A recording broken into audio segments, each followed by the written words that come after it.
ሰላም የተወደዳችሁ የእግዚአብሔር ቤተሰቦች ሁላችሁ እንደምን አላችሁ? እንኳን አደረሳችሁ። በዚህ ሳምንት ቤተክርስቲያናችን ገብረ ሕማማት ለልጆቿ ለምእመናን ታሰማለች።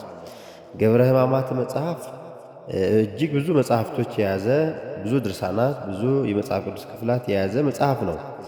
በየክፍሉ በየሰዓቱ ቤተክርስቲያናችን ለሁላችንም ታሰማናለች። ነገር ግን መጽሐፉ በእያንዳንዳችን እጅ ስለማይገኝ በእያንዳንዳችን እጅ የሚገኘው መጽሐፍ ቅዱስ ግን ማንበብ ስለምንችል በየሰዓቱ ተከፋፍሎ የቀረበውን ንባብ ደግሞ መጽሐፍ ቅዱሳዊ ክፍል ነውና ለእናንተ እንዲመች እንሆ ከዚህ በመቀጠል የየሰዓቱን ንባባት አቀርብላችኋለሁ።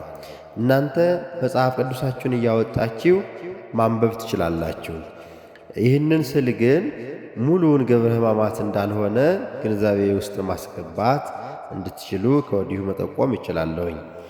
ሰኞ ጠዋት በአንድ ሰዓት ወይም በነግህ የሚነበብ ኦሪት ዘፍጥረት ምዕራፍ 1 ቁጥር 1 እስከ 31፣ ትንቢተ ኢሳይያስ ምዕራፍ 5 ቁጥር 1 እስከ 9፣ ትንቢተ ኢሳይያስ ምዕራፍ 2 ቁጥር 1 እስከ 4፣ መጽሐፈ ሲራክ ምዕራፍ 1 ቁጥር 1 እስከ 19፣ የሃይማኖተ አበው የቅዱስ ጎርጎርዮስ ምዕራፍ 35 ቁጥር 29 እስከ 34፣ ከመጽሐፍተ መነኮሳት አንዱ የመጽሐፍ ቅዱስ ፊሊክስ ምዕራፍ 38 ቁጥር 14፣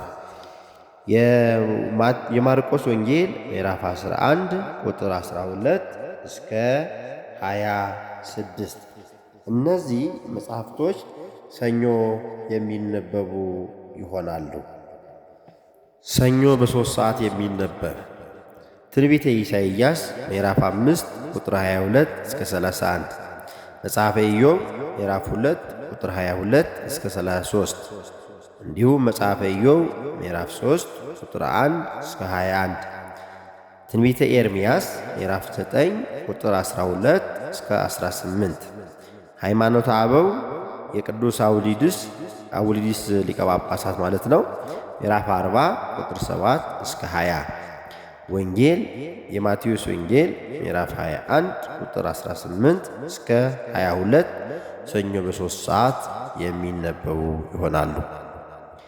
ሰኞ 6 ሰዓት የሚነበብ ኦሪት ዘጸአት ምዕራፍ 32 ቁጥር 7 እስከ 15፣ መጽሐፈ ጥበበ ሰሎሞን ምዕራፍ 1 ቁጥር 1 እስከ 9፣ ሃይማኖተ አበው የመጥሊሳን ምዕራፍ 43 ቁጥር 1 እስከ 7፣ አዮክንዲዮስ ምዕራፍ 44 ቁጥር 1 እስከ 9፣ ናጣሊስ ምዕራፍ 46 ቁጥር 1 እስከ 8፣ መጽሐፍተ ሊቃውንትም አሉ።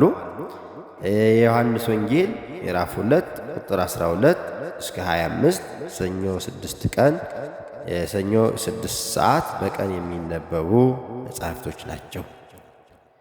ሰኞ ከቀኑ 9 ሰዓት የሚነበብ ኦሪት ዘፍጥረት ምዕራፍ 2 ቁጥር 15 እስከ 25፣ ኦሪት ዘፍጥረት ምዕራፍ 3 ቁጥር 1 እስከ 24፣ ትንቢተ ኢሳይያስ ምዕራፍ 40 ቁጥር 1 እስከ 8፣ መጽሐፈ ምሳሌ መጽሐፈ ምሳሌ ምዕራፍ 1 ቁጥር 1 እስከ 9፣ ሃይማኖተ አበው የቅዱስ አፍሮሲዮስ ምዕራፍ 51 ቁጥር 6 እስከ 10፣ የቅዱስ ዮሐንስ ምዕራፍ 52 ቁጥር 1 እስከ 13፣ ወንጌል ማቴዎስ ወንጌል ምዕራፍ 21 ቁጥር 23 እስከ 27 ድረስ ሰኞ ከቀኑ በ9 ሰዓት የሚነበቡ ይሆናሉ። ሰኞ በ11 ሰዓት ወይም በሰርክ ማታ የሚነበቡ ደግሞ መጽሐፈ ትንቢተ ኢሳይያስ ምዕራፍ 50 ቁጥር 1 እስከ 4፣ ኢሳይያስ 26 ቁጥር 2 እስከ 20፣ መጽሐፈ ሲራክ ምዕራፍ 1 ቁጥር 20 እስከ መጨረሻ፣ ትንቢተ ሆሴዕ ምዕራፍ 14 ቁጥር 1 እስከ 9፣ የሃይማኖተ አበው የቅዱስ ቴዎዶጦስ ምዕራፍ 53 ቁጥር 23 እስከ 27፣ የቅዱስ ኤጲፋንዮስ ደግሞ ምዕራፍ 55 ቁጥር 32 እስከ 38። ወንጌል የቅዱስ ዮሐንስ ወንጌል ምዕራፍ 8 ቁጥር 51 እስከ 59 ድረስ። ይሄ በሰኞ ቀን የሚነበቡ የመጽሐፍት ዝርዝር ይሆናል። እናንተ እያወጣችሁ ማንበብ እንድትችሉ ከወዲሁ መጠቆም እንችላለን። ከወዲሁ መጠቆም እችላለሁኝ። እናንተ አወጣችሁ እንድታነቡ በዚሁ እጋብዛለሁ።